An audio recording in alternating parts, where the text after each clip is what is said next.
Welcome to the channel.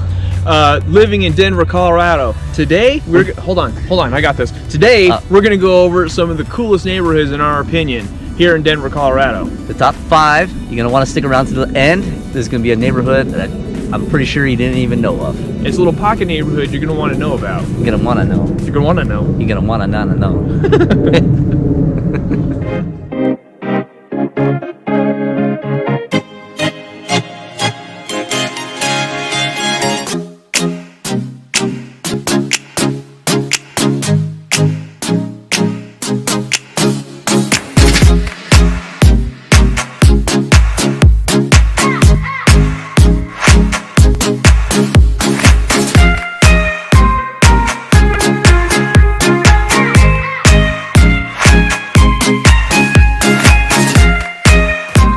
Number 1, coolest neighborhood in Denver, Colorado that you probably didn't even know of. Well, you probably knew about this one. That was really hyped too. I like that. Yeah. Way to bring it in. It's LoDo, lower downtown. Really cool neighborhood. It is right in the center of downtown pretty much, and you got a whole bunch of things all the way around this place to go do. It's really awesome. Yeah, you can't really beat it. You have all the transportation down there, the light rail, the buses, to all the little scooters you can rent. I want to ride one of those too, man. Yeah, we're gonna do it. We're gonna roll on one of those. Everything's just kind of close. You just got that city living. I mean, absolutely city living. If it's something that you like and enjoy, it's pretty cool, especially at night. I mean, you got the lights. The nightlife is awesome down there. There is bars, there's restaurants, there's a whole bunch of places like clothing stores, there's art galleries, there's craft breweries. Craft breweries. I always bring that up. Oh yeah, and it's right where I'm thinking about on LoDo is right across the street from Coors Field. Yep, that's where the Rockies play. The professional baseball team here.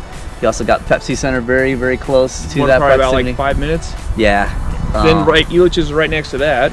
You got the downtown 16th Street Mall. That's super cool. It's got a bunch of shops and stuff down there. A bunch of great restaurants there, actually. Yeah, good dining out Cheesecake there. Factory down there. Yeah. Cheesecake Factory.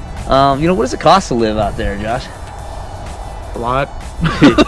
Yeah, having that convenience of being downtown and all that, it does draw a lot of people to want to live down there, and so the cost it gets up there. For an example, okay, 1 bedroom, 1 bath, you're probably looking at about $300K. That's a 1 bedroom, 1 bath. And it's probably pretty small. That seems kind of reasonable to me. It's about 700 square feet. Okay, so yeah, that's probably tiny. So, but on the higher side of that, you can get a 2 bedroom, 2 bath, as I say, on the higher side. So a 2 bedroom, 2 bath for like 2,000 square foot roughly for $790K. Yeah, that's probably going to be around what is the average, you think? Around 640 is the average. So yeah, that's kind of what I was thinking too. And you got multi-million-dollar condos. So it can get up there, but it looks like there is some affordable condos out there as well. Absolutely. And the other thing is too, you got to take in consideration a lot of stuff down there. You don't really need a car if you don't want it. I mean, like you were saying before, there's a lot of public transportation. A lot of places, people that live down there, they work downtown, so they don't have to drive really anywhere. Yeah, and parking is another story. I didn't want to bring up parking. It's bad. Yeah. But a lot of those places down there, if you live down there, they have covered parking for you. Yeah, you're most likely going to move down there for the walkability aspect of it. Yeah, it's really, really nice. I really enjoy it. Like I said, I actually spent most of my 20s down there at one point. I was down there from 21 to 29, 30. Yeah. But, I mean, it was just because I enjoyed it down there. It's fun. It's a good time. Yeah. Number 2 coolest neighborhoods in Denver that you didn't even know of. Maybe you did. I don't know. Maybe. Yeah. You guys have. You're gonna know now. Which one is it, Josh? Now you're gonna know. It's Wash Park. Washington Park. Yeah, Washington Park is cool. actually really, really cool. There was a guy back in the 1880s or so. He actually designed it in a Grand Victorian manner. It's really, really awesome, actually. Beautiful Victorian houses. It's beautiful. The whole area is absolutely breathtaking as far as it comes to scenic views, because that's what he wanted. He wanted to be a really scenic thing, scenic views of the whole area around it. It's really, really awesome. I'm gonna hold on. I got this good one. Okay. Do it. Okay. Break Ready? it down. Okay. Got it. Okay. We're waiting.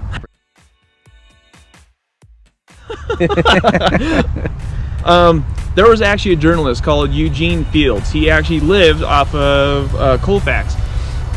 When he moved out of here in 1883, he moved to Chicago. Molly Brown actually raised money to preserve his house from demolition. Then she sold it back to the city on one condition, that they had to preserve that actual house. And then they actually put it in Washington Park. He was a children's journalist, or poet. Poet. Didn't even know it. Yeah, it was actually pretty cool. You know, the actually fun thing about doing these videos, I learn a lot of stuff. Yeah, heck yeah, yeah. I didn't know that, now I know. But it's actually now pretty you cool. know. Now you know. The more you know, right? And then Washington Park is just south of LoDo, a downtown area right there, and then it has amazing things to offer. It's Washington Park, but it's also a big lake. So nice, 2 lakes. Yeah, 2 lakes, and it has a lot of walking trails. I mean, a lot of people active. In 1913, they actually put in a boathouse too. Nice. Okay. Did not know that either. See, we're learning. We're learning together too. You know, what does like a house cost out there though?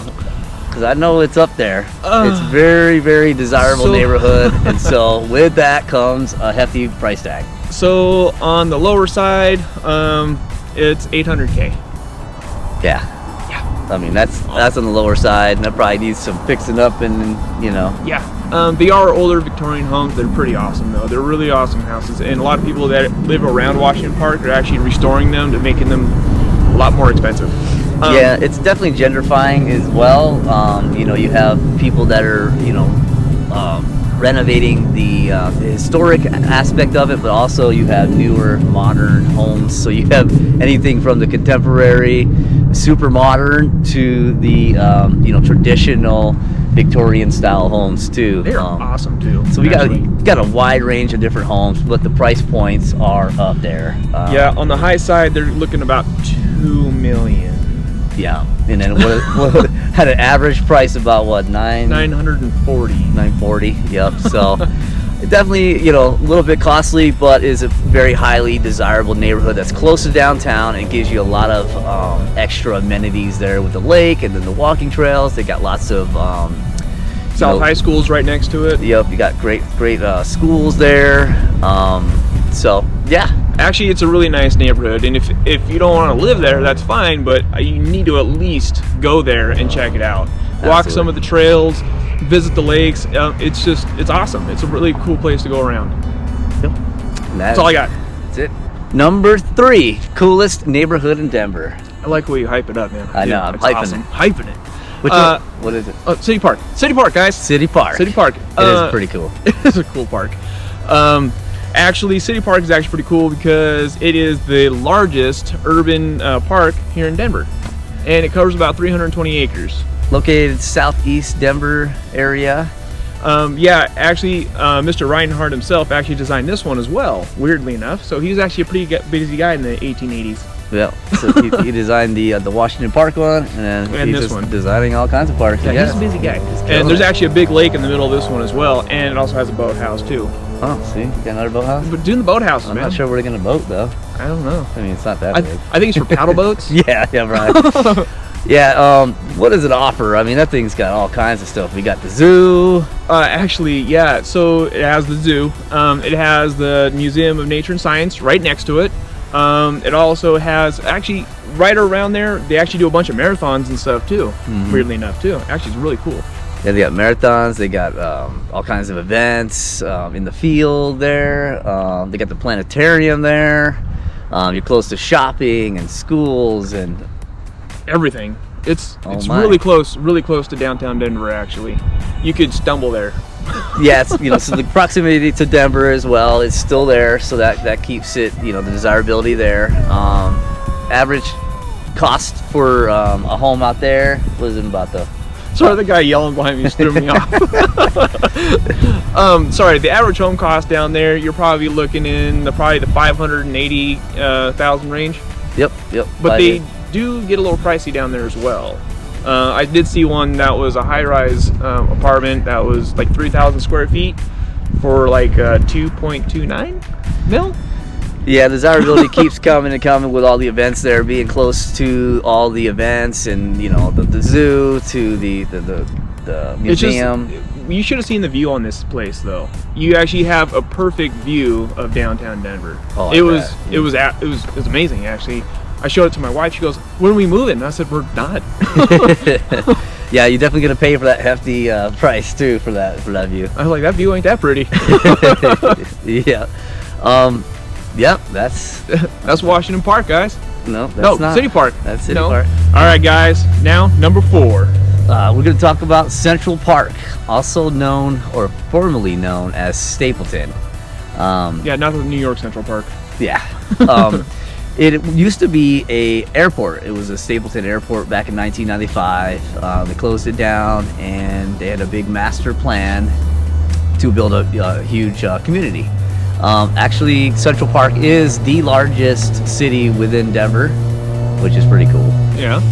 Some of the style homes range from traditional to modern, contemporary homes. It's east of Denver, located east of like downtown there. Probably about maybe 20 minutes away from downtown Denver. Maybe? Yeah. Also, they also have a really big shopping center that's around there too. Lots of good food, and actually they have some really nice restaurants there, actually. Yeah, 20 plus parks. They got restaurants. You know, the housing over there is really it's really original in their design factors. They have lots of the homes have alleyways, which is kind of a little bit different than the traditional. It's you know, a little bit old school, huh? Yeah, they kind of wanted to give it like kind of like a city kind of feel. They're known for their huge park that's kind of centrally located. You know, Central Park. Central Park. And yeah, so a lot of the homes don't have big yards. They are smaller yards, but they're more pushing towards like, you know, maintenance free. A lot of the HOAs cover a lot of the maintenance on the homes. What's the price point? The price points are getting up there. They can start anywhere from from the lower 4s up to over $1 million. Wow. Average price point is gonna be right around the $678-ish price range. That's not too bad. No, but actually year over year has a 23% appreciated value year over year for the last 3 years consistently. Oh, wow. So cool. Yeah, it is higher. It's a higher price point to get into, but it's definitely a great investment as far as equity. I mean, 23%. I mean, you can't beat that. So no, actually, that's pretty good.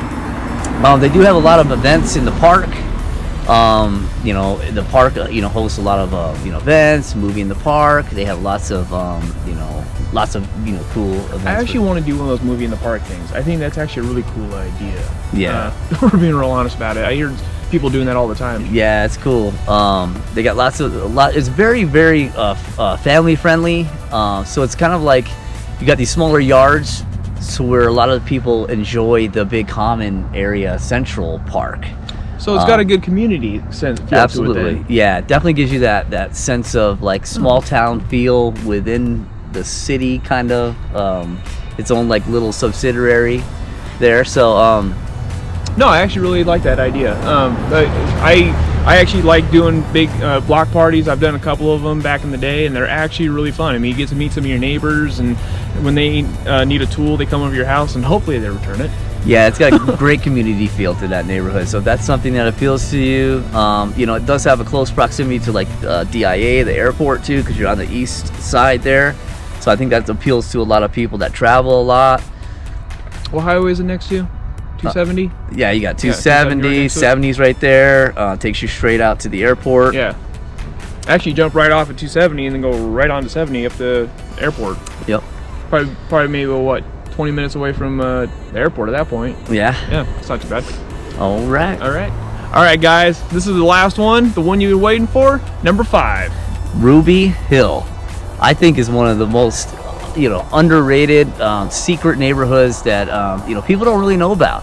I think what it's really great for is the affordability aspect of it. Average price point of the home is around $380.